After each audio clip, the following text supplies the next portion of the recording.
A carpenter arrived to fix a door in the Millionaire'S house and froze when he saw his photo in a black frame. The Manhattan morning sun cast long shadows across Fifth Avenue as Jason Reynolds pulled his old pickup truck alongside the immaculate sidewalk fronting the Robertson mansion. He checked his reflection in the rearview mirror, running a calloused hand through his dark hair, noticing the flecks of gray that had appeared in recent years. At 38, Jason's face carried the weathered look of a man who worked with his hands, handsome in a rugged way, with eyes that revealed both strength and sadness. "Don't embarrass me," he muttered to his truck as he gathered his toolbox and the portfolio containing his restoration sketches. The contrast between his vehicle and the luxury cars lining the street couldn't have been more stark.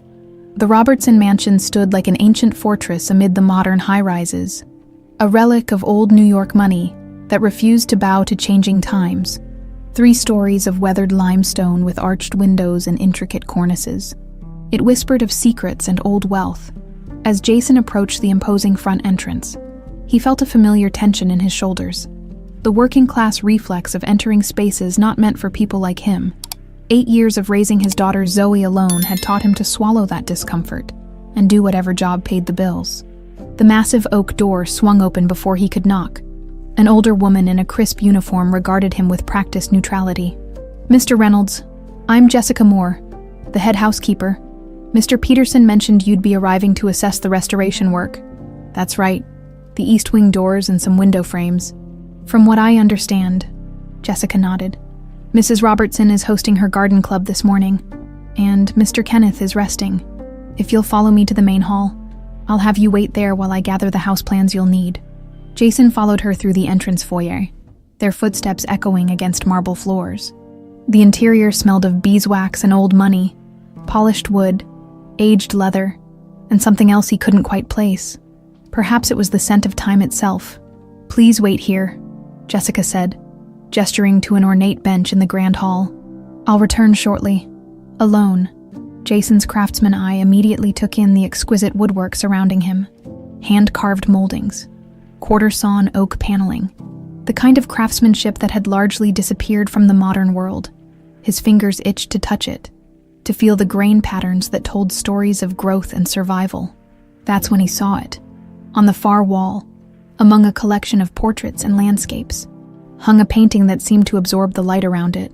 An ornate black frame with silver detailing contained a portrait of a young woman with 2 newborn infants in her arms. Something about the painting pulled at him, a gravitational force he couldn't explain. Jason stood, moving toward it as if in a trance. The closer he got, the faster his heart raced. The woman's face, those eyes, that gentle smile. He knew them, not from some half-remembered dream or passing resemblance, but from the photographs he'd clung to after the fire. This was Sarah Reynolds, his mother. The blood in his veins turned to ice. Those babies in her arms, that was him and Greg, his twin brother who had died in the fire that took their mother when they were just 8 years old. This was their portrait, the one that had hung in their modest living room before the flames consumed everything. "Impossible," he whispered, his voice barely audible even to himself. The portrait, nicknamed the Black Frame by his father for its distinctive ebony border, had been destroyed along with everything else in the 1995 fire. How could it be here, hanging in the mansion of one of New York's wealthiest families, perfectly preserved as if time had never touched it? "Mr. Reynolds?" Jason nearly jumped at Jessica's voice behind him. He turned, struggling to compose his expression. "I see you found one of Mr. Kenneth's treasured pieces," she said, her eyes studying him curiously. "It's interesting," Jason managed. "The frame is quite unusual. Yes, the black portrait, as the family calls it. A sentimental piece for Mr. Kenneth, though I don't know the full story behind it. Mrs. Linda, his wife, doesn't care for it much, says it doesn't match the other artwork." Before Jason could respond, the sound of approaching footsteps drew their attention. A man appeared at the entrance to the hall. Tall, impeccably dressed in a tailored suit that screamed old wealth. His salt and pepper hair was styled perfectly, his expression cold and calculating. "Jessica, Mother is asking for the Sevres tea set, apparently. The regular china isn't good enough for her garden club parasites." His eyes landed on Jason, narrowing slightly. "And this is..." "Mr. Reynolds, sir," the restoration specialist for the East Wing. The man, who Jason guessed was Robert Robertson, looked him over with the practiced assessment of someone who valued things, not people. "I trust Peterson verified your credentials thoroughly." Jason nodded, professional smile firmly in place. "Yes, sir. I've restored woodwork for several historical properties in the city, including the Vandermeer estate last year." Robert's skepticism was palpable. "Well, we'll need this done properly. Many of these pieces date back to the founding of the family fortune. Irreplaceable." "I understand completely." Robert seemed about to say something else when a figure appeared in the shadowed doorway behind him. A man of similar age to Jason, but with a starkly different presence. The right side of his face bore the unmistakable marks of old burn scars, partially hidden by hair combed forward. He wore a simple black suit, the uniform of a chauffeur. "Ah, gee," Robert said without looking at the man. "Tell Mother her driver is ready when she is. God forbid she walk the 3 blocks to her luncheon." The man, G, never spoke. He simply nodded once, his eyes briefly meeting Jason's across the room. Something in that gaze sent a jolt through Jason's body, a flash of recognition that made no sense. As G turned to leave, Jessica cleared her throat. "Sir, I've brought the floor plans. Shall I show Mr. Reynolds to the East Wing now?" "Yes, fine," Robert waved dismissively. "Just make sure he understands the value of what he's dealing with. And keep him away from the West Wing entirely. Father is not to be disturbed." After Robert left, Jessica gave Jason an apologetic look. "Sorry about that, shall we?" As they walked, Jason fought to maintain his professional composure, but his mind was spinning. The portrait, his mother's portrait. "Here, in this house. Jessica," he asked carefully, "how long has that portrait, the black portrait, been in the family?" She considered the question. "I'm not entirely sure. I've only been here 5 years, but I believe it was Martha, the previous housekeeper, who brought it into the household. She was with the family for decades before me. Is she still around?" "No," Jessica said softly. "She passed 2 years ago." Jason nodded, filing away this information. Whatever connection existed between his family and the Robertsons, the answers had just become harder to find, but he would find them. He silently vowed to extend this job as long as necessary to discover how his mother's portrait had ended up in this mansion, and what it meant for the fragments of his shattered past. As they continued toward the East Wing, Jason felt eyes on his back. Turning slightly, he caught a glimpse of G watching him from the shadows of a doorway, his scarred face unreadable, but his eyes intensely focused, like a sentinel guarding secrets that had been buried for far too long, 3 days into the restoration work. Jason had established a routine. He arrived early, before the household fully stirred, and lost himself in the meticulous work of breathing life back into century-old wood. The East Wing doors had suffered from decades of neglect, veneer peeling in places, ornate carvings dulled by layers of inappropriate polish, brass fittings tarnished to a muddy brown. But it was the hours after his official workday, when he should have been heading home to Zoe, that Jason found most valuable. His babysitter, Mrs. Kelly, had agreed to extended hours, allowing him time to carefully explore the mansion under the pretense of assessing additional restoration needs. "You coming home for dinner tonight, Dad?" Zoe had asked that morning, her small fingers adjusting the Batman backpack that seemed too large for her 8-year-old frame. "I'll try, sweetheart. This job is complicated." Now, as afternoon shadows lengthened across the marble floors, Jason carefully traced his fingers along the wood grain of a hallway panel near the library.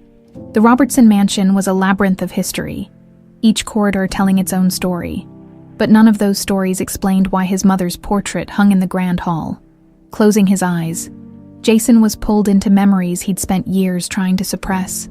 The acrid smell of smoke, the suffocating heat, the sound of his father's desperate screams for Sarah and Greg as 8-year-old Jason stood frozen in the front yard, clutching his stuffed dinosaur while his world burned.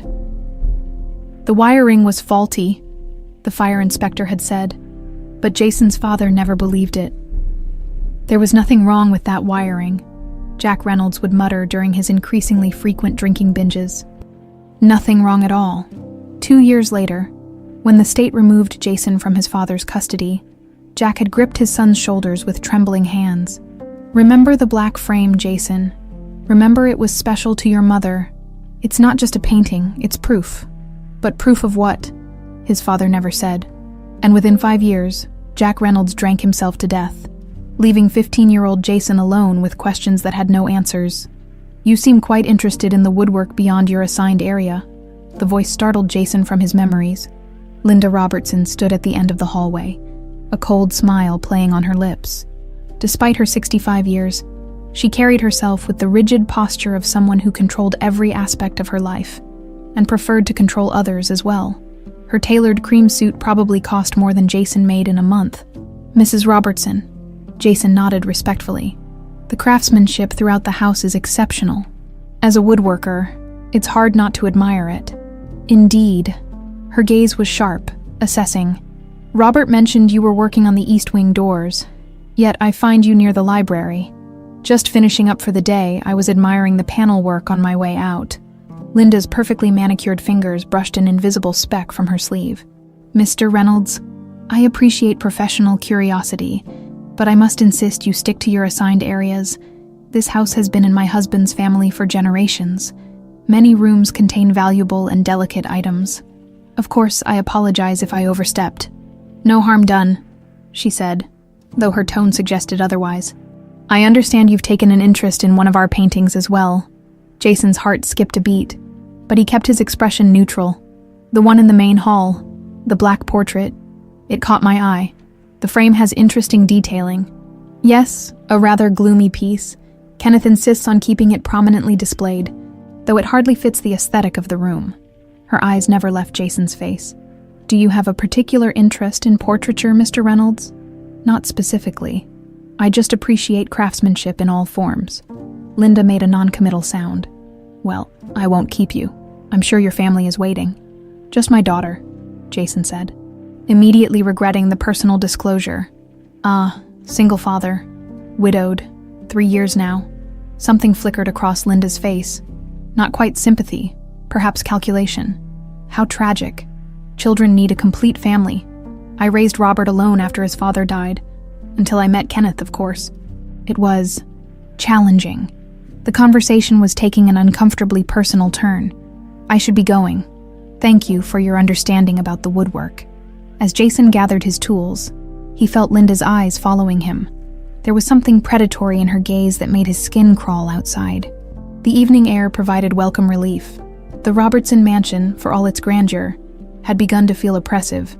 As he approached his truck, he noticed the distinctive figure of G.E., standing beside a sleek black town car parked nearby. The chauffeur was meticulously polishing the vehicle's surface. His movements precise and economical. Jason hesitated, then approached. Evening? G looked up, his scarred face momentarily startled. He nodded once in acknowledgement but didn't speak. I'm Jason Reynolds, working on the East Wing restoration. He extended his hand, but G merely looked at it before returning to his polishing. Sorry, Jason said, lowering his hand. I didn't mean to interrupt. G shook his head slightly, then reached into his pocket and pulled out a small notepad and pen. He wrote quickly and held it up. Can't talk, not won't, can't. Oh, Jason said, genuinely surprised.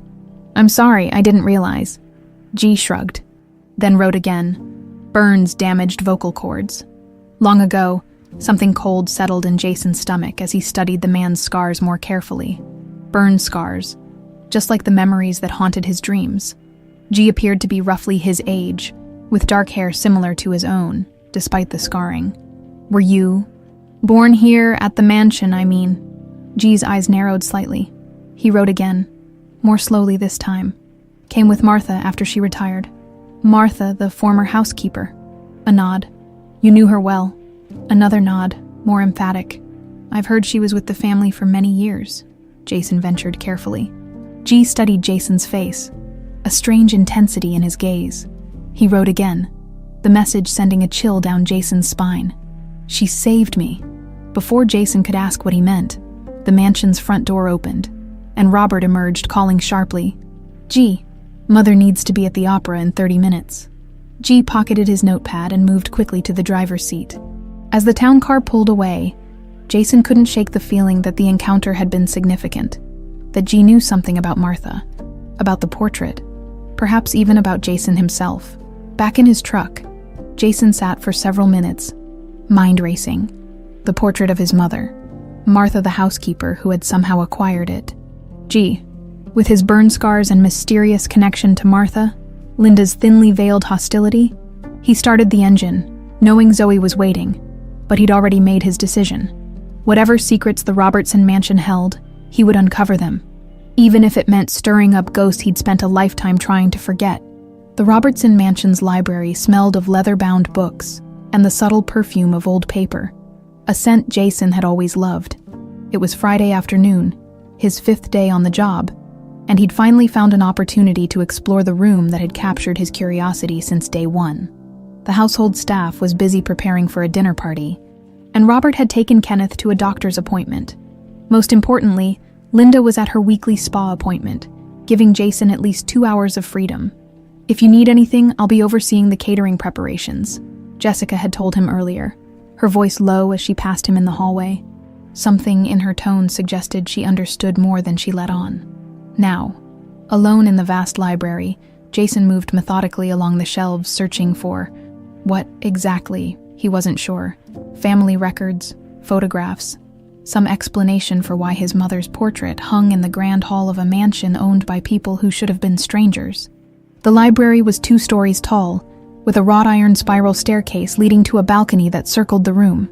Leather chairs sat in strategic locations, inviting quiet contemplation. One wall was dominated by a massive stone fireplace with an intricately carved wooden mantel. Jason ran his fingers along the mantel, admiring the craftsmanship while looking for anything unusual. As a woodworker, he knew that elaborate pieces like this often contained hidden compartments. His father had once told him that wealthy families of old New York frequently built secrets into their homes, hidden spaces for valuables, important documents, or sometimes just private correspondence that wouldn't survive public scrutiny. The mantel appeared solid, disappointingly ordinary despite its beauty. Stepping back, Jason surveyed the room again. If he were hiding something important, where would he put it? His eyes traveled to the paneling behind Kenneth's desk. The wood was different there, slightly darker, with a grain pattern that didn't quite match the surrounding panels. To most eyes, it would be imperceptible, but to Jason's trained perception, it stood out like a flash of neon. Moving to the wall, he pressed lightly on different sections of the panel, feeling for any give. Nothing. He examined the edges more carefully, noting a slight variation in the seam on the right side. Pulling a thin metal ruler from his toolbox, he slid it carefully into the gap and felt a subtle resistance. Then a click. The panel eased open an inch, heart pounding. Jason pulled it wider, revealing a shallow cavity about the size of a shoebox. Inside sat a leather-bound book, its surface worn with age and handling. Beside it was a small wooden box inlaid with mother-of-pearl. He removed the book first, handling it carefully. Opening the cover, he found handwritten script on the first page. The private journal of Martha Sullivan, in service to the Robertson family. Martha, the former housekeeper who had apparently saved G and brought him to the mansion. The woman who, according to Jessica, had died 2 years ago. Jason flipped to a random page, dated May 15th, 1990. Mr. Kenneth seemed particularly melancholy today. It's Sarah's birthday. He would never admit it, but I saw him looking at the old photograph he keeps locked in his desk drawer. 32 years she would be now, with her boys not much younger than she was when he cast her out. His pride has cost him so much, yet he cannot bend. Men like Kenneth believe their wealth and position grant them dominion over fate itself, yet they are prisoners of their own making. Jason's hands trembled. Sarah, his mother's name, and her boys. Could that mean him and Greg? He turned back several pages, searching for more context. An entry from December 1987 caught his eye. Visited Sarah and Jack today. The twins are growing so fast. Curious little things. Always getting into mischief. Sarah asked if her father ever mentions her. I couldn't bear to tell her the truth. Mr. Kenneth speaks of her only when deep in his cups, and then only to lament his ungrateful daughter, who chose a gardener's son over her birthright. How can I tell her that her own father refers to her beautiful boys as the gardener's spawn? Yet the pain in his eyes betrays his words. The portrait I commissioned for Sarah and Jack's anniversary hangs in their modest living room, Sarah holding the infant twins in that beautiful black frame Jack crafted. Sometimes I think of the grand portraits in the Robertson gallery and wonder if her sons will ever know their true heritage. Jason sank into the nearest chair, the journal clutched in his white-knuckled grip. The room seemed to spin around him as the implications crashed through his consciousness. Kenneth Robertson was Sarah Reynolds' father, which meant, "My God," Jason whispered. "He's my grandfather." The sound of approaching footsteps jolted him back to reality. Quickly, he returned the journal to its hiding place but kept the wooden box, slipping it into his tool bag. Just as the library door opened, Robert stood in the doorway, his expression darkening when he spotted Jason. "What are you doing in here?" Jason gestured to the ornate ceiling molding. "Just measuring for a similar restoration in the East Wing. The pattern is almost identical." Robert's eyes narrowed. "I thought I made it clear you were to stick to your assigned areas. My apologies. Jessica mentioned it was all right to check the molding details since they matched the East Wing." "Did she?" Robert's tone was ice. "Well, I'm telling you it's not. The library is private." "Understood, I was just leaving." As Jason gathered his tools, Robert's phone rang. He stepped into the hallway to answer it, his voice dropping to an urgent murmur. Taking advantage of the moment, Jason slipped the panel fully closed and moved toward the door as he passed Robert. He caught fragments of the conversation. "Don't care how you do it. Just make it look like..." Robert noticed Jason and immediately switched to a more professional tone. "Yes, as I was saying, the quarterly report should be on my desk by Monday. Thank you." Jason nodded politely and continued down the hallway, his mind reeling from what he'd discovered. If Kenneth Robertson was indeed Sarah's father, that meant the wealthy patriarch had disowned his own daughter, Jason's mother, and never acknowledged his grandsons. But why, and how did the portrait survive the fire that killed Sarah and Greg? Lost in thought, Jason almost collided with Jessica as she rounded a corner. "Mr. Reynolds, I was looking for you." Her eyes darted to Robert's retreating figure, then back to Jason. "Is everything all right?" "Fine. Just a misunderstanding about where I should be working." Jessica lowered her voice. "Be careful around Mr. Robert, he's protective of the family's privacy." "I noticed." Jason hesitated, then asked, "Jessica, did you know Martha Sullivan well?" Something flickered across her face. Caution, perhaps, or recognition. "She was my aunt, actually. She got me this position after she retired." "Your aunt?" This was an unexpected connection. "Did she ever mention a portrait? The black portrait?" Jessica's eyes widened slightly. "Not to me directly, but I overheard her once talking to G. Something about it being proof of birthright. I never understood what she meant." Before Jason could respond, a commotion erupted from the front of the house. Raised voices, then the sound of breaking glass. They hurried toward the noise, finding a scene of chaos in the entrance hall. Robert stood there, his face flushed with anger, pointing accusingly at Jason's open toolbox, which had apparently been moved from the east wing to the main hallway.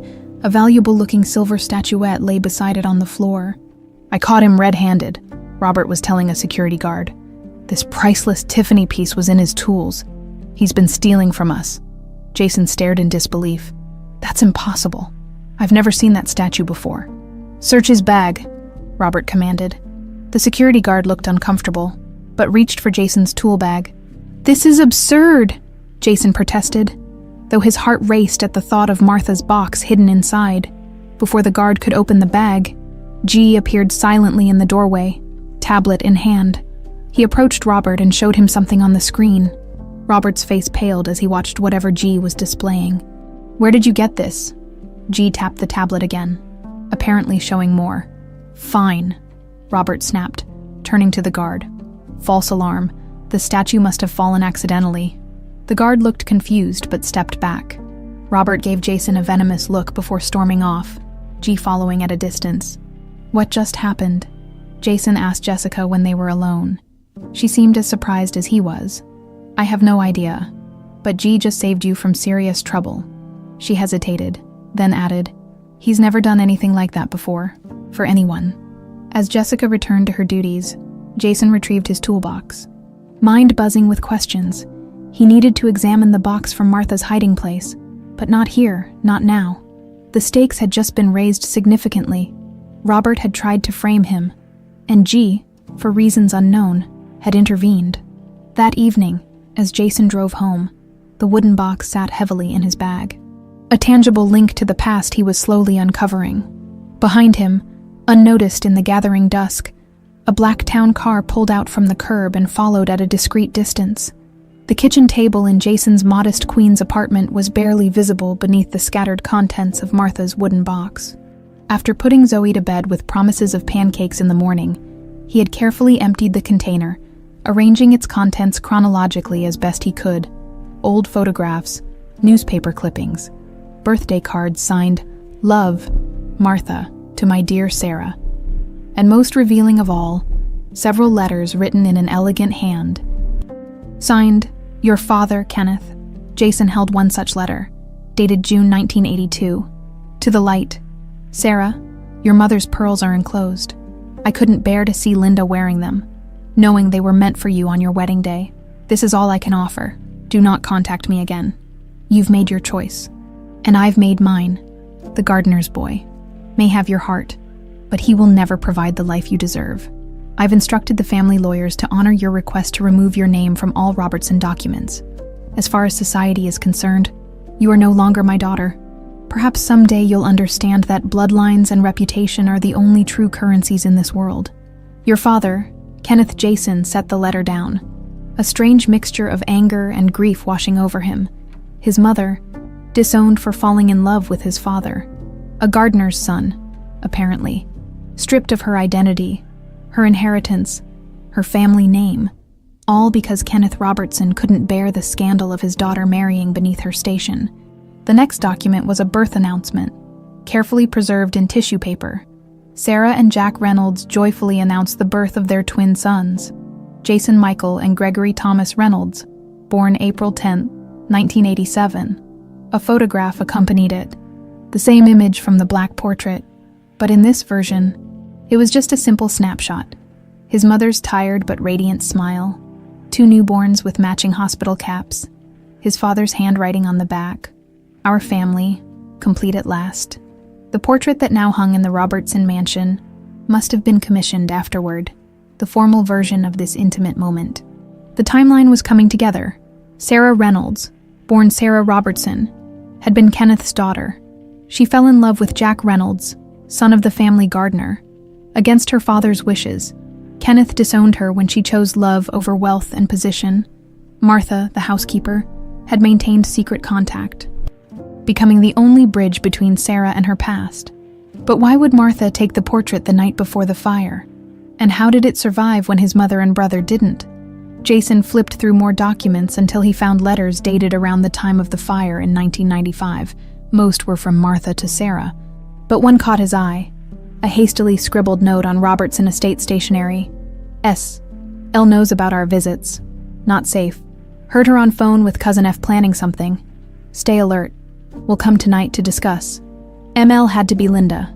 But who was F? And what were they planning that had Martha so concerned? The sound of light tapping made Jason jump. Someone was at his apartment door. A soft, almost hesitant knock that wouldn't wake Zoe. He quickly gathered the documents, returning them to the box and sliding it under the couch before approaching the door cautiously through the peephole. He saw Jessica. He saw the Robertson housekeeper, looking nervously over her shoulder at the empty hallway. He opened the door. "Jessica, how did you find where you live?" "G told me." She glanced down the hall again. "May I come in? Quickly, please." Jason stepped aside, allowing her into the apartment. Once inside, she seemed to relax marginally, though her eyes continued darting around as if expecting danger from any corner.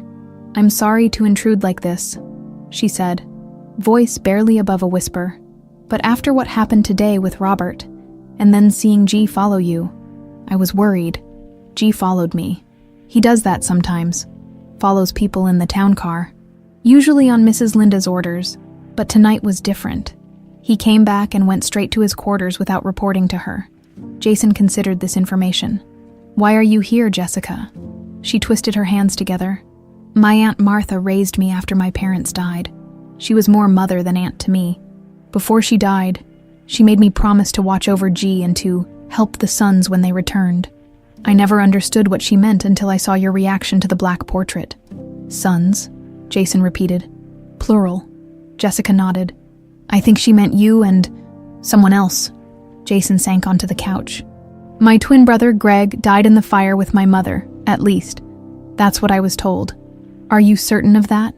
Jessica asked quietly, before Jason could respond. His phone buzzed with a text message. Unknown number. Watch your back. Robert making calls. Digging into your background. Jason showed Jessica the message. Seems your aunt's protege is looking out for me. Why would he do that? Jessica stared at the text, her expression troubled. I don't know. G never communicates with anyone except through notes when absolutely necessary. He's never sent a text as far as I know. What happened to him? The scars. His inability to speak. Aunt Martha would only say he survived something terrible. He came to the mansion about 10 years ago after Martha retired. Kenneth took him in as a favor to her, though Linda was furious about it. Jason's mind was racing. Jessica, I need to see Martha's journal again. There are still too many missing pieces. It's too dangerous for you to go back to the library. Robert will be watching. Then you'll have to help me, Jason said. There must be more entries around the time of the fire. Martha knew something was going to happen. She warned my mother about Linda and someone called F. Jessica paled. Frank, Linda's cousin. You know him? Of him, he's done odd jobs for the family over the years, always paid in cash, never through official channels. Aunt Martha called him Linda's fixer. A chill ran down Jason's spine. What kind of jobs? I don't know specifics, but nothing good. He disappeared from the picture years ago, at least until recently. I saw him meeting with Linda in the garden 2 days ago. Jason absorbed this with growing unease. If Linda's fixer was back on the scene just as Jason was uncovering family secrets, that couldn't be coincidence. Listen, Jessica said urgently. I need to get back before I'm missed. But there's something else you should know. Kenneth is very ill. Worse than the family has let on. He's been meeting with his lawyers frequently, and Linda is panicking about something. I've overheard arguments about the will. He's changing it. I think so. And there's more. The night before last, I heard him talking to G. He called him Gregory. Jason's blood ran cold. You think G is... A soft creak from the hallway interrupted him. They both turned to see Zoe standing there in her dinosaur pajamas, rubbing her eyes. Daddy, who's talking? Just a friend from work, sweetheart. Go back to bed. Zoe studied Jessica with sleepy curiosity before padding back to her room. Seemingly satisfied, Jessica rose to leave. I should go. Be careful, Jason. If Robert is investigating you, it won't take much to connect you to Sarah Reynolds. Once Linda knows who you really are, what would she do? Jessica's expression was grim. Linda has spent 30 years as Mrs. Kenneth Robertson. She's not about to let long-lost grandchildren threaten her position or her inheritance. She reached for the door, then hesitated. There's a safe in Kenneth's study, behind the painting of the sailboat. If there's proof of your connection to the family, it might be there. After Jessica left, Jason sat in the darkened living room, turning over everything he'd learned. If G was indeed Gregory, his twin brother, somehow rescued from the fire, why wouldn't he reveal himself?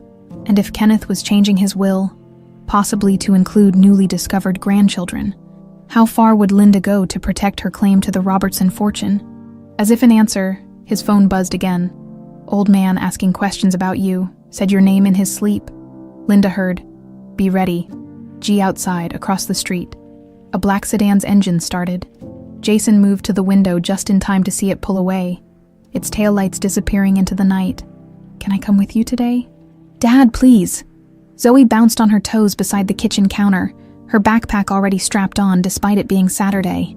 Mrs. Kelly is nice, but she smells like cough drops and her TV only gets boring channels. Jason flipped the last pancake onto a plate, buying time to consider his daughter's request. Taking Zoe to the Robertson mansion seemed risky, given the increasingly complicated situation. Yet leaving her with Mrs. Kelly, while unknown threats potentially circled, felt equally concerning. The place I'm working is pretty fancy, he hedged. Not really kid-friendly. I'll be super good, Zoe promised, her eyes wide with sincerity. I brought my sketch pad and library book. I won't touch anything expensive. Jason studied his daughter's hopeful face, with her dark eyes and determined expression. She looked so much like Sarah that it sometimes took his breath away. "All right," he relented. "But you stay where I can see you." "Okay." Zoe's triumphant grin made him smile despite his worries. An hour later, they pulled up to the Robertson mansion. Jason had texted Jessica about bringing Zoe, and she'd arranged for them to enter through the service entrance to avoid Linda, who was hosting a charity committee meeting in the main part of the house. "Whoa," Zoe whispered as they stepped inside. "It's like a castle." Jessica met them in the rear hallway, her smile warming as she greeted Zoe. "I've set up a little spot for you in the conservatory. It has the most beautiful light for drawing." As they followed Jessica through the back corridors, Jason kept Zoe close, acutely aware of every shadow and sound. The mansion felt different today, more menacing, as if the walls themselves were watching their movements. The conservatory was a pleasant surprise. A sun-filled room with tall windows overlooking a private garden. Potted palms and flowering plants created a peaceful atmosphere, and a small table had been prepared with drawing supplies and a plate of cookies. "This is perfect," Jason told Jessica. "Thank you. Mr. Kenneth rarely comes here, and Mrs. Linda avoids it entirely. Something about the humidity affecting her hair." Jessica smiled conspiratorially. "You should be undisturbed." Once Zoe was settled with her sketch pad, Jason lowered his voice. "Any news about the journal?" "I couldn't access the library, but..." Jessica discreetly passed him a folded paper. "I copied some entries from memory, dates around the fire." Jason pocketed it with a grateful nod. "And Kenneth. Doctor's visit this morning, he's not doing well." She hesitated. "He's been asking about the black portrait. Wanted it moved to his bedroom." A soft knock at the conservatory door interrupted them. G stood in the doorway, his scarred face partially hidden by the shadows. His eyes moved from Jason to Zoe, widening slightly. "G," Jessica acknowledged. "This is Zoe, Mr. Reynolds' daughter." Zoe looked up, her initial surprise at G's appearance quickly replaced by curiosity. "Hi, I like your suit. You look like you drive important people around." G inclined his head in a small bow that made Zoe giggle. He pulled out his notepad and wrote something, showing it to her. "I like your drawing," Zoe read aloud. "Thanks, it's our apartment. But with a tower added. Dad says real apartments don't have towers, but I think they should." G's lips curved in what might have been a smile.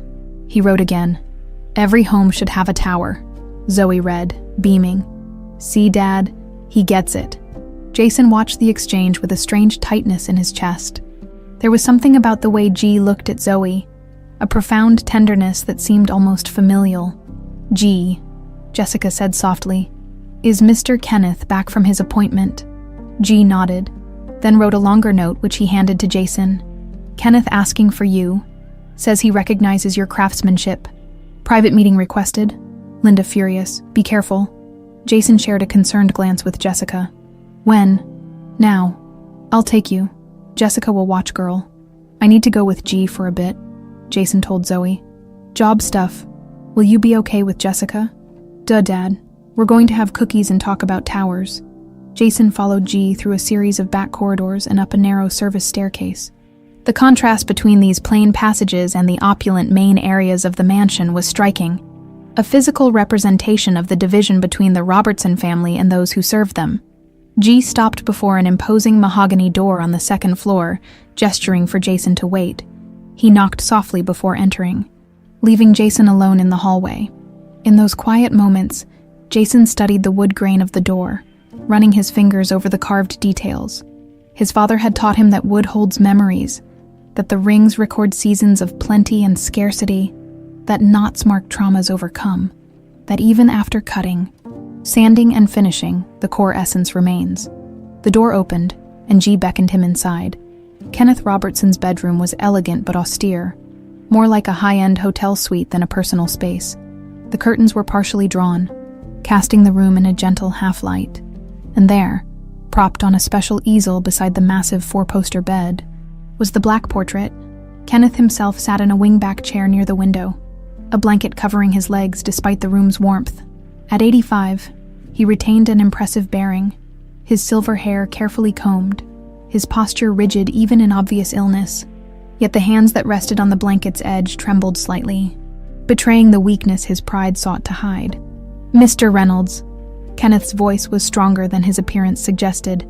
"Thank you for coming, G. You may leave us." G hesitated, looking between Kenneth and Jason before reluctantly withdrawing. "You've done remarkable work on the East Wing doors," Kenneth said once they were alone. "I recognized the craftsmanship immediately. You have a rare talent. Restoration is not merely skill, but intuition, the ability to see what once was and bring it forth again." "Thank you, sir." Kenneth's piercing blue eyes, the same shade as Jason's mother's, studied him intently. "You remind me of someone. A young man who once worked on these grounds, Jack Reynolds. Any relation?" Jason's heart hammered against his ribs. "My father." "Ah." Kenneth's expression revealed nothing. He was talented as well.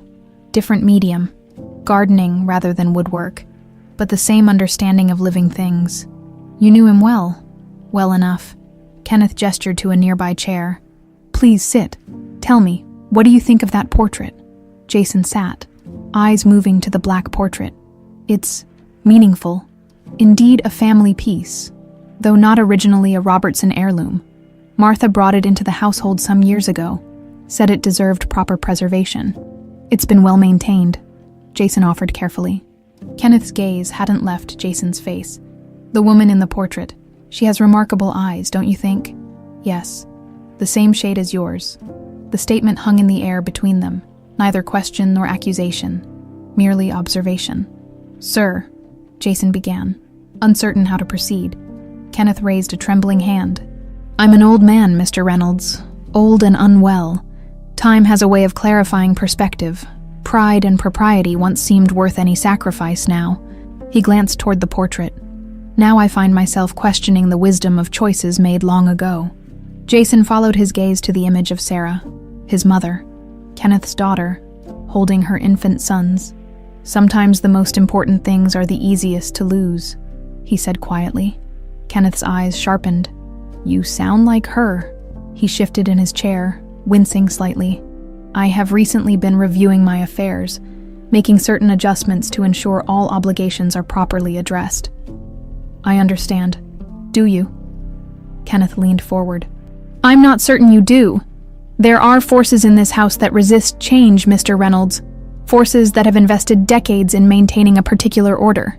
"Mrs. Robertson," Jason said, no longer bothering with pretense. "My wife has been a competent steward of the Robertson name," Kenneth said carefully. "But blood is blood, Mr. Reynolds, and in the end, that is what remains." Before Jason could respond, the bedroom door opened. Linda stood in the doorway, her expression glacial as she took in the scene before her. "Kenneth, darling, you should be resting." Her voice was honey over ice. "Mr. Reynolds? I'm sure you have duties elsewhere." Kenneth straightened in his chair. "Mr. Reynolds is here at my request, Linda." "Of course, dear. But Dr. Mercer was quite clear about limiting visitors." She moved to Kenneth's side, placing a proprietary hand on his shoulder. "Particularly during your medication times." Jason rose. Recognizing the dismissal, "Thank you for your time, Mr. Robertson." As he moved toward the door, Kenneth called after him. "Mr. Reynolds, I'd appreciate it if you'd look at the library paneling next week. I believe some of the original details warrant your attention." "I'd be happy to, sir." Linda's fingers tightened visibly on Kenneth's shoulder. "I'll have Jessica show you out." In the hallway, Jason found G waiting, his expression inscrutable. Jason followed him back toward the service stairs in silence, mind racing with the implications of Kenneth's words. The old man knew, or at least suspected, who Jason was, and he was changing his will. No wonder Linda was panicking. As they reached the bottom of the stairs, G suddenly gripped Jason's arm, pulling him to a stop.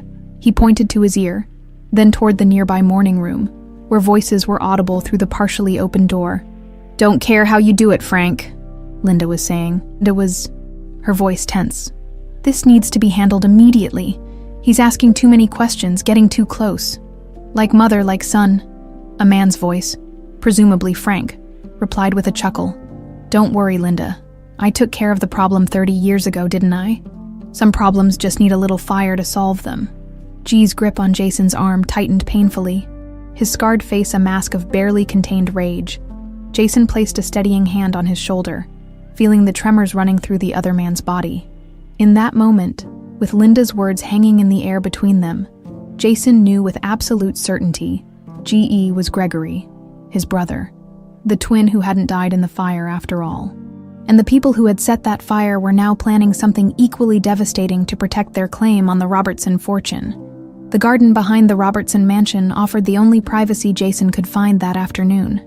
After overhearing Linda's conversation with Frank, he had hurried back to the conservatory. Relieved to find Zoe happily engaged in a drawing competition with Jessica, G had disappeared, his rigid posture and shaking hands suggesting he needed space to process what they'd heard. Now, as evening approached, Jason sat on a stone bench partially hidden by overgrown hedges, unfolding the paper Jessica had given him. The copied journal entries were written in her neat handwriting. April 12, 1995. Linda confronted me today about my unauthorized excursions. She knows I've been visiting Sarah and the boys. I denied everything, but she wasn't fooled. Your loyalty should be to this family, she said, as if Sarah and her sons aren't Robertson blood. I fear what she might do. Kenneth remains oblivious, locked in his study with his regrets and his bourbon. April 14, 1995. Overheard Linda on the phone with Frank. Something about electrical problems, and unfortunate accidents happen all the time. I must warn Sarah. We'll visit tonight and take the portrait for restoration. The excuse I've prepared. The boys turn 8 tomorrow. I've hidden presents in my bag. April 15th, 1995. God forgive me. The fire. It happened so fast. I had just left with the portrait when I heard the explosion. Turned back but could only reach Gregory, unconscious near a window. Sarah was still inside, calling for Jason. Jack was fighting the flames, trying to reach them. I had to choose. Get Gregory to safety or go back for the others. The boy was so badly burned. His screams still haunt me. When the fire trucks came, I slipped away with him. I couldn't risk Linda discovering he survived. My sister in Maine will keep him safe until I can arrange something more permanent. I pray Jason and Jack made it out, but there's been no word yet. May 30, 1995. Finally news of Jack and Jason. Both survived, though Jack is lost to drink now. The authorities have placed Jason in foster care. I've arranged for quiet financial support through a lawyer friend. Gregory asked for his brother constantly, but the trauma has stolen his voice. Doctor says the vocal cord damage may be permanent. The burns are healing, but slowly, he'll carry these scars forever. When he's stronger, I'll tell him everything.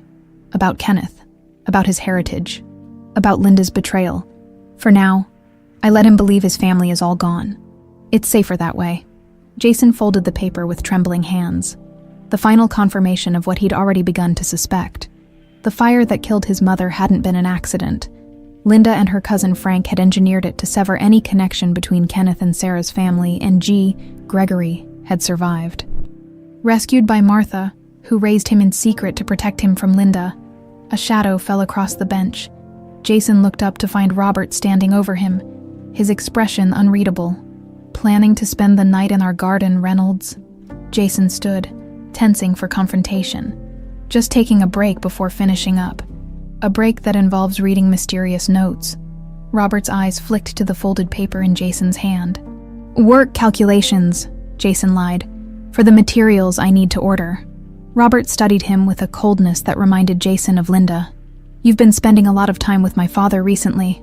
Mr. Robertson has been interested in the restoration work. Has he? Robert's tone sharpened. Funny. He's never shown much interest in household maintenance before. Then again, he's become rather sentimental lately. Age does that, I suppose. Jason remained silent, unwilling to be drawn into whatever game Robert was playing. My mother thinks you're after something, Robert continued, circling Jason slowly. Money, perhaps. A sob story for the old man, hoping for a handout. I'm just doing the job I was hired to do. Are you? Robert stopped directly in front of him. Because it seems to me you've been doing quite a bit more than restoring woodwork, exploring private areas of the house, meeting secretly with staff, examining family heirlooms with unusual interest. Jason held his ground.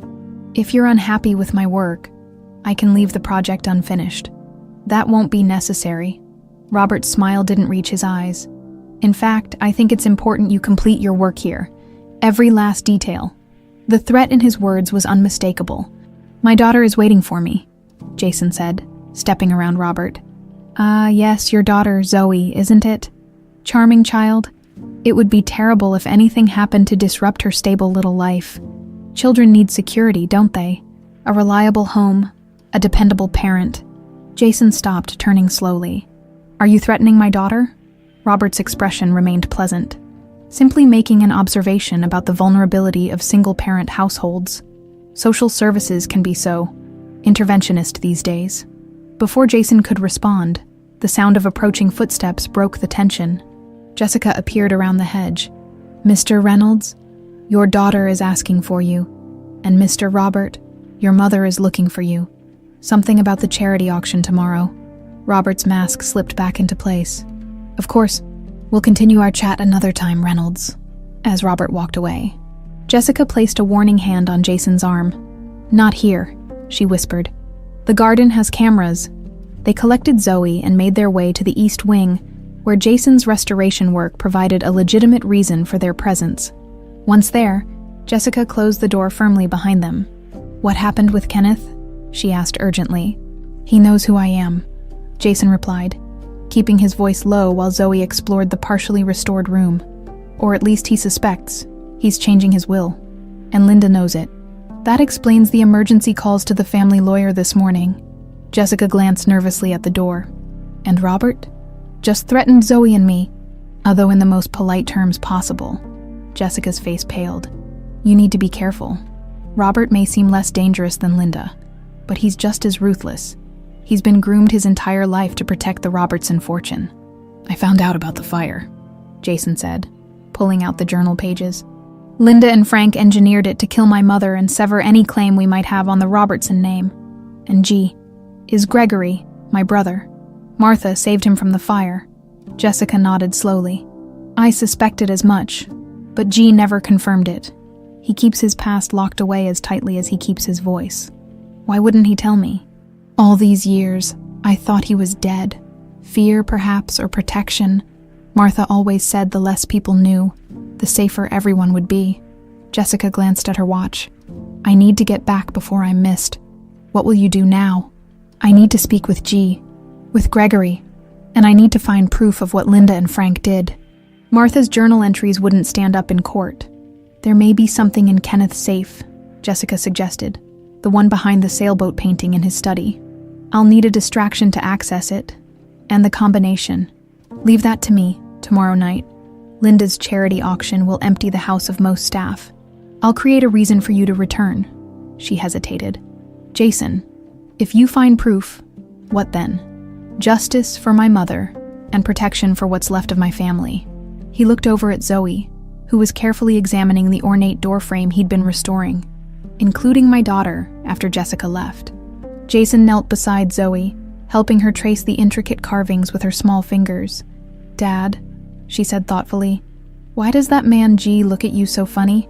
Like he knows you from somewhere?" Jason's heart skipped a beat. "What do you mean, sweetheart? When he thinks you're not looking, he watches you like..." She frowned, searching for the right words. "Like in that movie where the soldier comes home and sees his family again, out of the mouths of babes. Maybe he reminds me of someone too." Zoe nodded sagely. "His eyes look like yours. Same color." "You noticed that, huh?" "I notice lots of things." She looked up at him with her mother's earnest expression. "Is he your friend?" Jason thought about the brother he'd believed dead for 30 years. The twin who'd survived fire and trauma, who'd been watching over him from the shadows. "I hope so, Zoe. I really hope so." Later that night, after tucking Zoe into bed, Jason found a small package outside his apartment door. Inside was a silver USB drive and a handwritten note in G's distinctive, slightly shaky script. Security camera footage from 1995. Martha kept everything. Watch alone. Some ghosts should stay buried until right time. Not safe for Zoe to know yet. Tomorrow night, 8 p.m., main gate. Linda and Robert at auction. Kenneth in study. Your chance for truth. G. Greg. For the first time, his brother had signed his real name. The security footage was grainy and time-stamped. April 14th, 1995. The night before the fire, Jason watched it for the third time on his laptop, the blue light illuminating his face in the darkened living room. The video showed the rear entrance of the Robertson mansion. Martha emerged carrying a large package wrapped in cloth, undoubtedly the black portrait. She looked nervously over her shoulder before hurrying to her car. As she pulled away, another figure appeared at the edge of the frame, Linda, watching Martha's departure with a phone pressed to her ear. The next clip jumped to April 15th, early morning. A different camera angle showed Martha's car returning to the mansion. But this time, she wasn't alone. In her arms was a small, limp form, a child, wrapped in what looked like a singed blanket. The boy's face was turned away, but Jason knew with bone-deep certainty he was looking at his brother Gregory, rescued from the flames that had claimed their mother. Martha hurried inside through a service entrance, never appearing on the mansion cameras again that day. The footage ended there, leaving Jason with more questions than answers. Why had Martha taken the portrait the night before the fire? Had she sensed danger coming? And if she suspected Linda was planning something terrible, why hadn't she warned Sarah and Jack more explicitly? The answer came to him with sudden clarity. She had warned them. The journal entry mentioned her plan to visit that night. But she had only intended to remove the portrait for restoration, as a cover story. While she spoke to them about her suspicions, she couldn't have known the fire would happen so soon after her visit. The sound of Mrs. Kelly arriving to watch Zoe pulled Jason from his thoughts. He had told her he needed to handle an emergency work situation, not entirely a lie. Tonight, he would finally get answers. The Robertson mansion was eerily quiet as Jason approached the rear garden gate at precisely 8 p.m. The charity auction had emptied the house of staff and family, save for Kenneth and his nurse. The evening shadows stretched across the manicured lawn, and somewhere in the distance, a police siren wailed, a discordant note in the prestigious neighborhood. Gregory stood waiting, his scarred face partially hidden in the gathering darkness. When he spotted Jason, he unlocked the gate without a word. They walked in silence through the garden, two brothers separated by 30 years of false history. Now moving in perfect synchronization, their footsteps matched pace instinctively, a physical echo of their shared DNA. Gregory led him not to the main house but to a small guest cottage at the far end of the property. Once inside, he flipped on a single lamp and handed Jason a folded note. "We can talk here.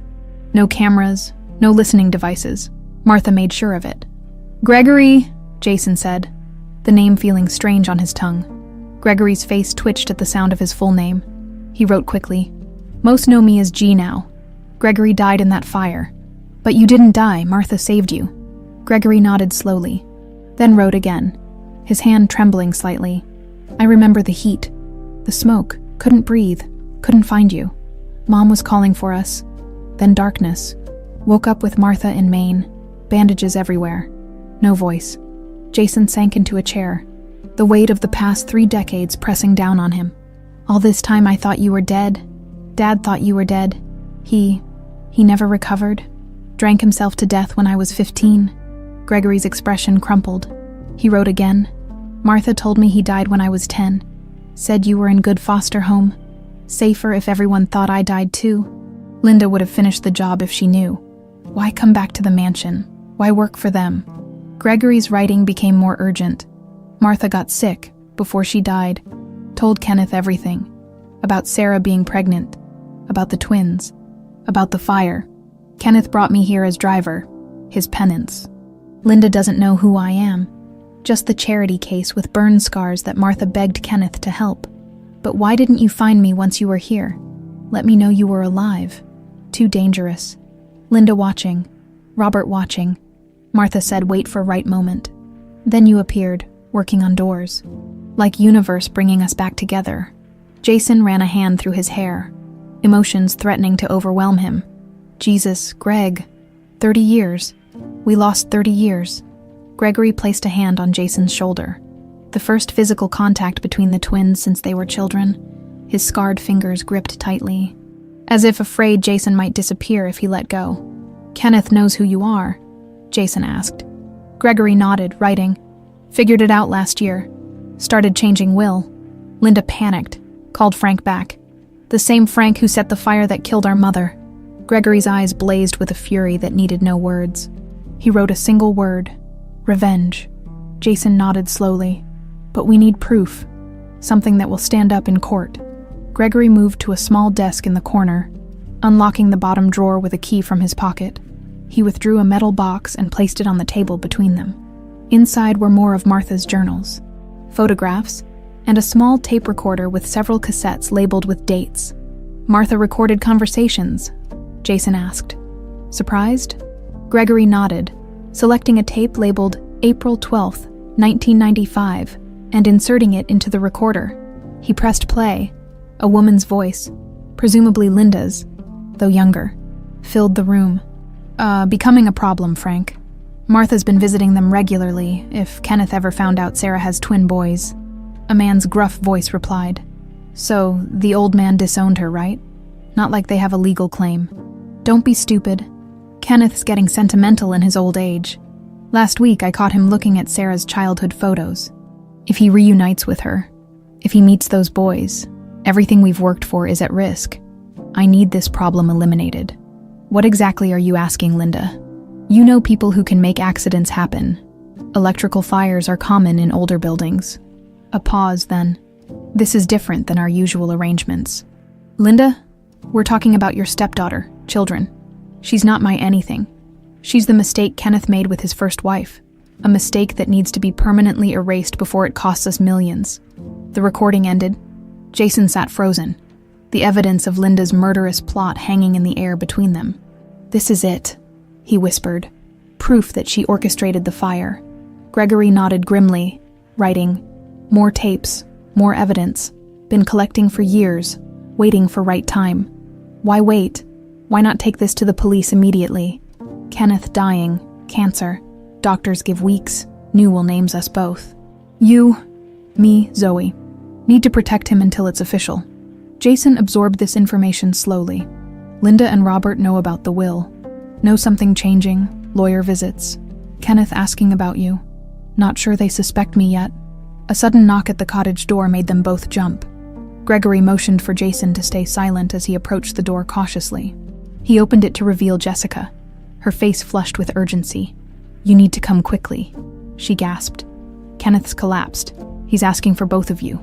Gregory and Jason exchanged alarmed glances before rushing from the cottage, following Jessica across the dark garden toward the main house. The night air felt electric with tension as they hurried through the kitchen entrance and up the service stairs. Kenneth's bedroom door stood open, the room dimly lit by a single lamp. The old man lay in his massive bed, his skin alarmingly gray, his breathing labored. A nurse stood nearby, administering oxygen through a nasal cannula. When Kenneth saw them enter together, something like peace washed over his features. He beckoned them closer with a trembling hand. My boys, he whispered, his voice barely audible. Sarah's boys at last. Jason felt Gregory stiffen beside him, emotions radiating from his scarred form like heat.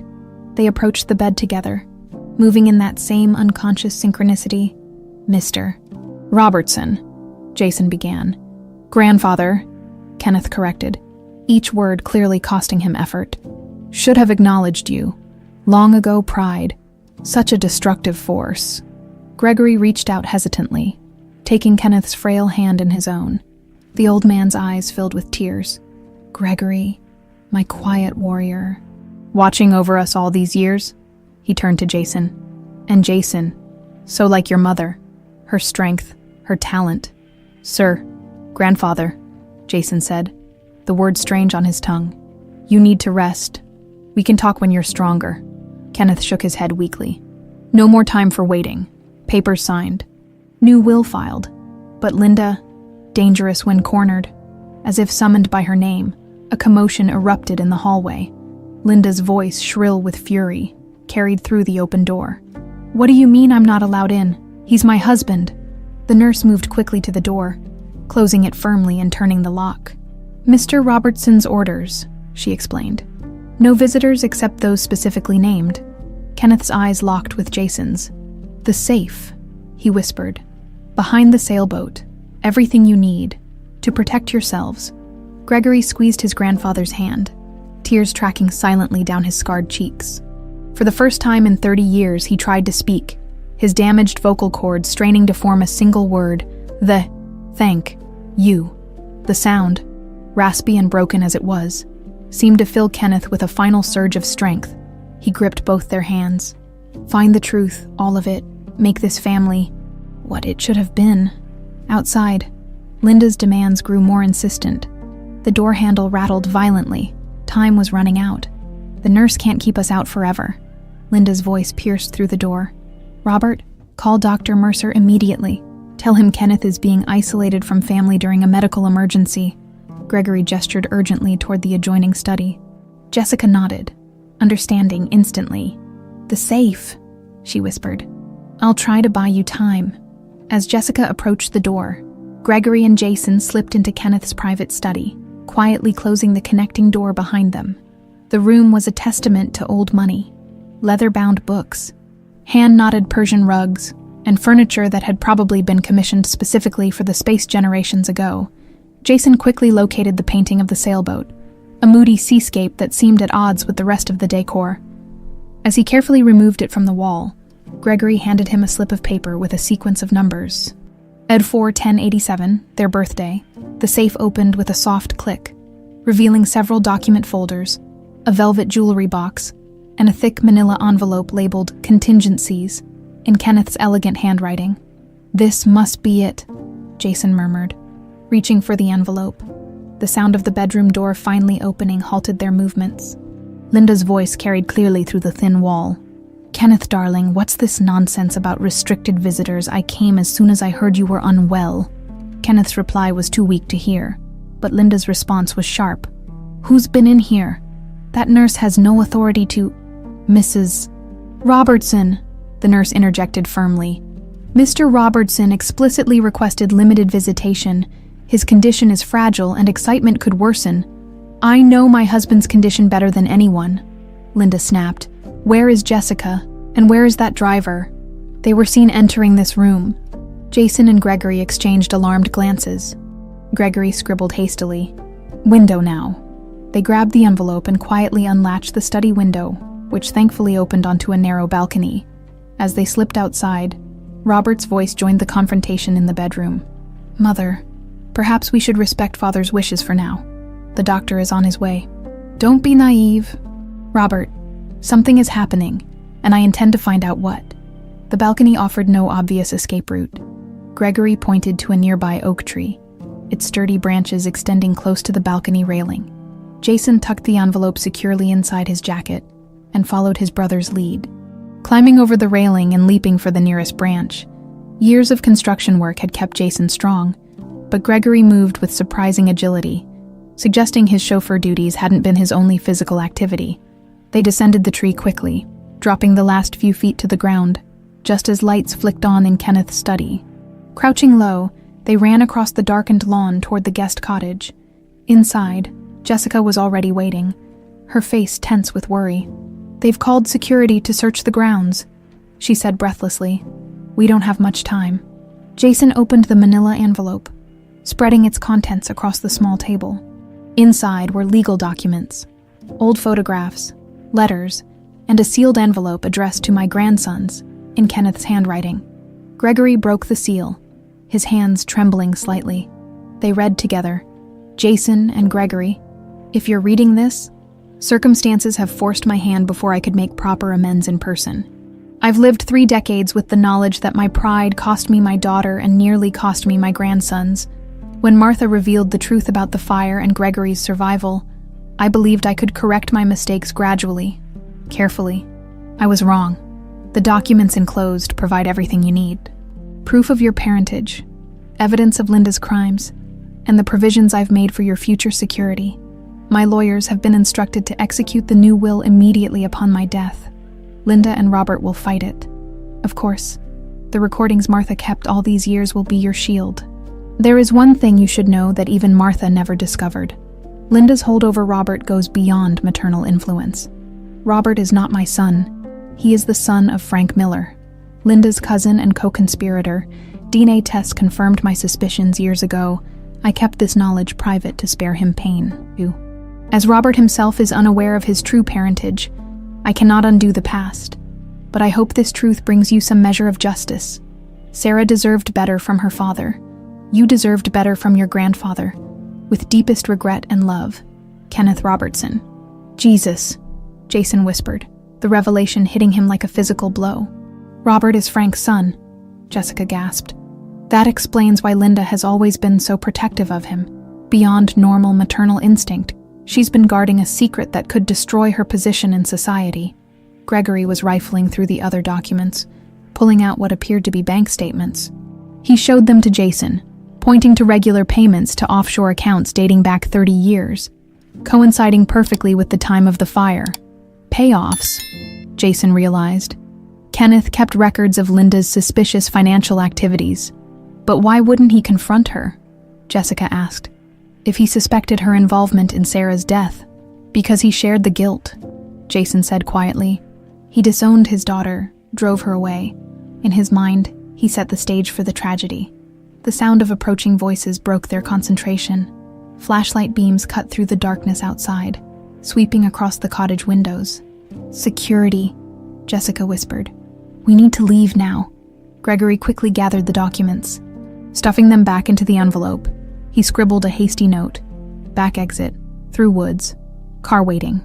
They slipped out through the rear door of the cottage just as security reached the front entrance. Gregory led them through a dense patch of trees at the property's edge, eventually emerging onto a quiet side street where his town car sat waiting. Smart thinking, Jason said as they climbed in. But where can we go? They'll report the car missing. Gregory held up his keys, pointing to a keychain with personal engraved on it. This is your own car, not the family's, Jessica realized. They won't know to look for it. Gregory nodded. Starting the engine and pulling smoothly away from the curb, they drove in tense silence, Jessica occasionally checking behind them for any signs of pursuit. We need somewhere safe to examine these documents properly, Jason said. Somewhere Linda wouldn't think to look. Jessica hesitated. I might know a place. My cousin owns a small bed and breakfast in Connecticut. It's off-season, so it's mostly empty. We could have privacy there. Gregory nodded his approval, adjusting their route accordingly. As they drove, Jason's phone buzzed with a text from Mrs. Kelly. Everything okay? Zoe's asleep but asking for you earlier. A wave of guilt washed over him. In the intensity of the night's revelations, he'd almost forgotten his daughter. I need to get Zoe, he said. I can't leave her behind, not with Linda and Frank knowing who I am. Gregory's expression darkened at the mention of Frank. He nodded grimly and changed direction toward Jason's apartment. They arrived to find Mrs. Kelly dozing on the couch, a romance novel fallen open on her chest. Jason quickly packed a bag for Zoe while Jessica explained a sanitized version of the situation to the confused babysitter. Family emergency, she said smoothly. Jason's uncle is very ill, and they need to travel immediately, as Jason gently carried his sleeping daughter to the car. A black SUV with tinted windows turned slowly onto their street. Gregory tapped the horn twice, a warning, and Jason quickened his pace, sliding into the back seat with Zoe still asleep in his arms. They pulled away, just as the SUV accelerated toward them. Gregory navigated through side streets with practiced precision, eventually losing their pursuer in a maze of one-way roads. How did they find us so quickly? Jessica wondered. Jason's blood ran cold as realization dawned. My phone, they must have tracked it. He powered off the device immediately, but the damage was done. Their safety margin had disappeared. As they crossed the bridge, leaving Manhattan behind, Zoe stirred in Jason's arms. Daddy, she murmured sleepily. Where are we going? On a little adventure, sweetheart, he said, trying to keep his voice steady. With some family you haven't met yet. Her drowsy eyes drifted to Gregory in the driver's seat, focusing on his reflection in the rearview mirror. Is that why the quiet man with the special face is coming with us? Because he's family too? Jason exchanged a glance with Gregory, whose eyes glistened with unexpected emotion in the mirror. Yes, Zoe, Jason said softly. He's family, the closest family we have. Gregory's scarred hands tightened on the steering wheel as they drove into the darkness, leaving behind the glittering Manhattan skyline and heading toward an uncertain future, but facing it, at last, together. 3 days at Jessica's cousin's bed and breakfast had given them time to organize Kenneth's evidence and formulate a plan. the quaint Connecticut establishment, with its flowered wallpaper and creaking floors, had become an impromptu war room. Documents covered the dining table, while Martha's cassette recordings played on an old tape player borrowed from the owner. For Zoe, it had been an unexpected adventure, complete with a new uncle who taught her to communicate through notes and gestures. She had taken to Gregory immediately, seemingly unbothered by his scars or silence. Her innocence was the one bright spot in an otherwise tense situation. "Kenneth's condition is stable but critical," Jessica reported, hanging up the landline phone. "The nurse says Linda hasn't left his side since that night, watching to make sure he doesn't speak to anyone else," Jason said grimly, sorting through financial records. "Any word from the lawyers? They've confirmed the new will was properly filed, but they can't execute it until..." Jessica trailed off, glancing at Zoe, who was teaching Gregory how to make origami frogs at a small side table. "Until he's gone," Jason finished quietly. The phone rang again. Jessica answered, her expression changing from caution to shock. "It's Robert," she whispered, covering the receiver. "He wants to speak with you." Jason exchanged a surprised look with Gregory before taking the phone. "This is Jason Reynolds." Robert's voice was clipped, tense. "We need to talk, in person." "I don't think that's a good idea. It's about my mother and Frank. I found something you need to see." A pause. I'm not who you think I am." Jason's eyes drifted to Kenneth's letter, still open on the table. "I think I know exactly who you are." "Robert." Silence stretched across the line before Robert spoke again, his voice notably less composed. "Then you understand why we need to meet. Neutral ground, public place, your choice." After arranging a meeting at a busy Manhattan restaurant for that evening, Jason hung up, turning to find Gregory watching him intently. "Robert wants to meet," he explained. "Says he found something about Linda and Frank." Gregory scribbled quickly. "Trap. Maybe, but he sounded different, almost desperate." Jessica frowned. "Kenneth's letter mentioned Robert doesn't know about his real father if he's discovered the truth. It could change everything," Jason finished. "Or it could be Linda using him as bait." Gregory wrote again. "I'll go with you. Watch from distance.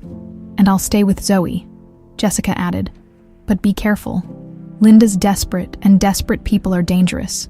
The restaurant Jason had chosen was upscale enough to ensure civility, but public enough to discourage any extreme measures.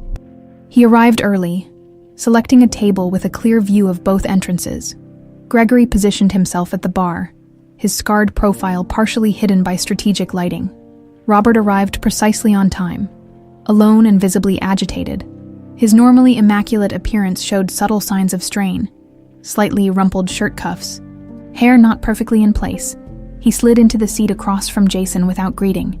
"You have Kenneth's evidence," he stated flatly. "I need to see it."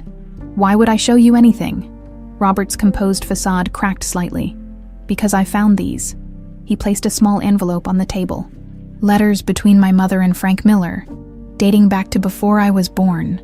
Jason opened the envelope carefully. Inside were several yellowed pages of handwritten correspondence. The first, dated nearly 41 years ago, contained phrases that left little room for interpretation. "Linda darling, we must be more careful. If Kenneth ever suspected the child isn't his. Remember Singapore next month? Tell him it's a shopping trip. We'll have our time then." "You know," Robert said, watching Jason's expression. "You know I'm not Kenneth's biological son." "Yes." "How long?" 3 days? Kenneth left a letter explaining everything. Robert absorbed this with surprising calm. "All my life, I've been groomed to protect the Robertson legacy, to become worthy of inheriting an empire I apparently have no blood right to." His laugh was bitter. "The irony is extraordinary. Is that why you wanted to meet? To confirm your parentage?" "No." Robert's eyes hardened.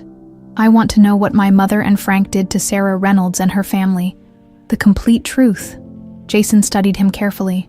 "Why now? Why do you suddenly care about a woman who died 30 years ago?" "Because I overheard them planning another accident, this time for you and your daughter." Robert leaned forward. "And because I found this," he placed a second envelope on the table. "Medical records. Kenneth's cancer isn't terminal. It's responding to treatment, but someone has been adding something to his medication.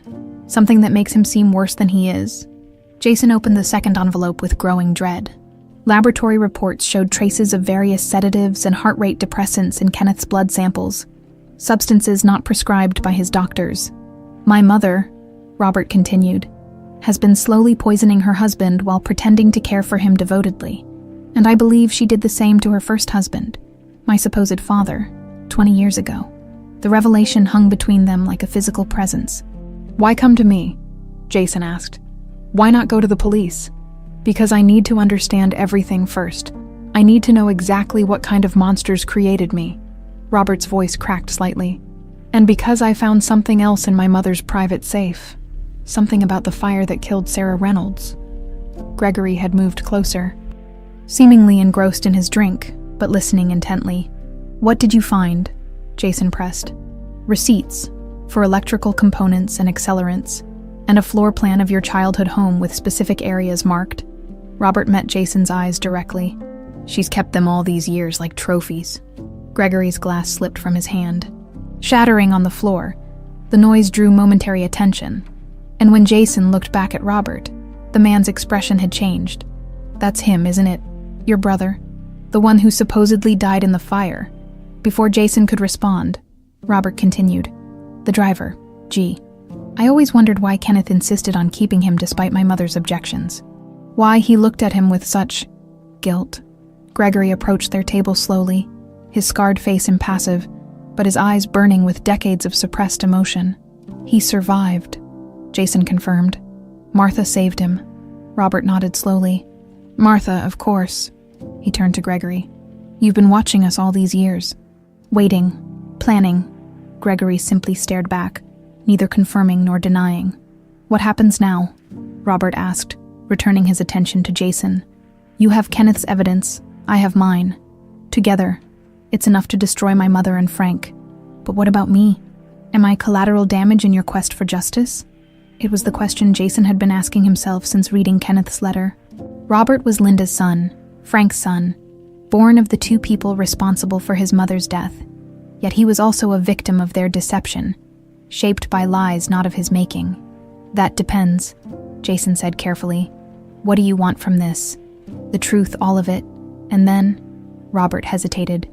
"Then I want to make it right, whatever that means." Gregory placed a hand on Jason's shoulder. A silent question. Jason nodded, making his decision. Kenneth's birthday celebration is tomorrow night. The entire New York social elite will be there. "Yes," Robert confirmed. "Mother insisted it proceed despite his condition. The Robertson legacy must maintain appearances," she said. "Then that's where we'll end this," Jason declared. "In front of witnesses, with all the evidence laid bare." Gregory scribbled on a napkin. "Dangerous. Linda desperate." "I know," Jason acknowledged, "but it's time to bring everything into the light. For Mom, for us." He looked at Robert. "Are you with us?" Robert's gaze moved between the brothers, finally settling on Gregory's scarred face. Permanent evidence of Linda's capacity for cruelty. "Yes," he said quietly. "It's time this ended." As they finalized their plan, none of them noticed the elegant woman at a distant table. Her face hidden behind a menu, her manicured finger tapping a phone to end a call. Linda Robertson smiled thinly, leaving cash for her untouched drink, and slipped out the restaurant's side entrance. The stage was set for Kenneth's birthday celebration, though it would commemorate something very different than another year of the patriarch's life. It would mark the end of 30 years of deception, and the beginning of a reckoning long overdue. 6 months had passed since Kenneth Robertson's 85th birthday celebration, a night that had shattered the foundations of one of New York's oldest families and reshaped the lives of all involved. Jason stood in what had once been the grand ballroom of the Robertson mansion, now transformed into a spacious workshop. Restoration projects in various stages of completion filled custom-built work tables, while apprentices, mostly young people from disadvantaged backgrounds, moved purposefully between stations. Sunlight streamed through newly restored windows, highlighting the grain of woods being lovingly brought back to life. "Dad, Uncle Greg wants to know if you've finished the chair for Mrs. Patterson."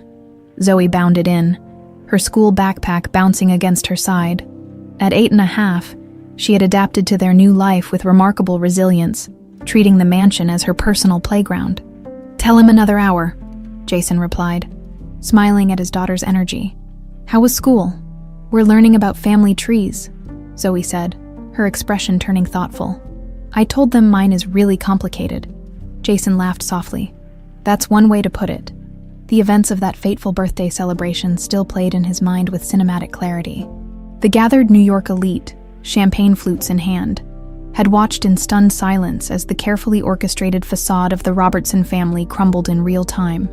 Linda, elegant in midnight blue, had been in the middle of a toast to Kenneth when the patriarch himself wheeled into the ballroom by his nurse, had struggled to his feet. His voice, weak but determined, had silenced the room. For 30 years, I've lived with the knowledge that my pride cost me my daughter. Tonight, I reclaim what remains of her legacy. I'd like to introduce my grandsons, Jason and Gregory Reynolds. The gasps had been audible as Jason and Gregory stepped forward, flanking their grandfather. Linda's face had drained of color, her champagne flute trembling visibly. This is absurd, she'd sputtered. Kenneth, your medication is being tampered with, Robert had interjected, stepping forward with the medical reports. By you, Mother. What followed was a carefully orchestrated revelation of evidence. Martha's recordings played over the mansion's sound system, financial records displayed on screens, and finally, Linda's own trophies from the fire that had killed Sarah Reynolds, cornered and exposed before the very social elite she'd spent a lifetime impressing. Linda had done the unthinkable. She'd confessed, her voice shifting from denials to justification. You have no idea what it's like, she'd said, her poise cracking for the first time. Being married to a man who can never let go of his precious first family. I did what was necessary to protect what was mine. The final bombshell, Robert's true parentage, had been revealed not by Jason or Gregory, but by Frank himself, arriving late to the party only to find his decades-old conspiracy unraveling in a misguided attempt to save himself. He'd confirmed everything, thinking a deal could still be made. Instead, both had left the mansion in police custody, charged with murder, attempted murder, and a host of financial crimes. 6 months later, their trials were still pending, but the evidence was overwhelming.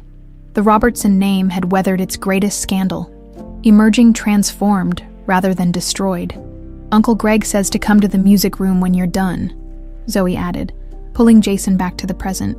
Robert's coming for dinner, and Aunt Jessica made that pasta you like. I'll be there soon, Jason promised, returning to his careful sanding of the antique chair spindle. The family they'd formed in the aftermath was unconventional, but somehow right. Jason and Zoe occupying the east wing, Gregory in the former chauffeur's quarters, his choice. Robert in a modest apartment over the garage, also his choice. And Jessica overseeing the household with her natural efficiency. Kenneth, against all medical predictions, had rallied.